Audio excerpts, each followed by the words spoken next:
High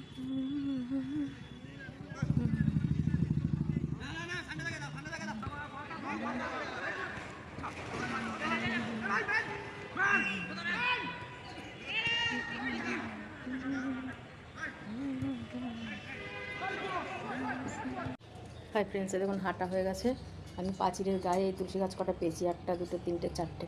এই তুলসী গাছ কটা মাঠে টব আছে, টবের মধ্যে মাটি রেডি করে এ দেখুন লাগিয়ে দেবো। 4খানা তুলসী গাছ আমি পাঁচিলের গায়ে এমনি হয়েছিল, এগুলো লাগিয়ে দিলি, জল দিলি। শুনুন, আমি আজকে কার সাথে একটা মেয়ে, আমাদের মিষ্টি বোন। হ্যালো বলো, হ্যালো বলো, হ্যালো বলো, hello hello friends, hello everyone. আমরা সকালবেলা এখন হাঁটতে বেরিয়েছি। ঝর্ণার দিকে কম পাই, কারণ ঝর্ণার দিকে খুব তাড়াতাড়ি চলে যায়, ওনার শাশুড়ি চা খায় সকালবেলা, সেই জন্য।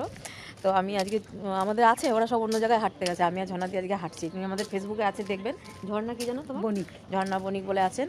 আর ঝর্ণা দিয়ে খুব ভালো মানুষ। তা আমরা এখন একটু জোরে জোরে হাঁটবো পুকুর পাড়ে, তারপরে গিয়ে আবার হাঁটবো, হেঁটে তারপর আমরা পুকুর পাড়ে ব্যায়াম করবো। তো টাটা, সবাই ভালো থাকবেন, সুস্থ থাকবেন, আর রোজ সকালবেলায় হাঁটবেন। Friends, good morning.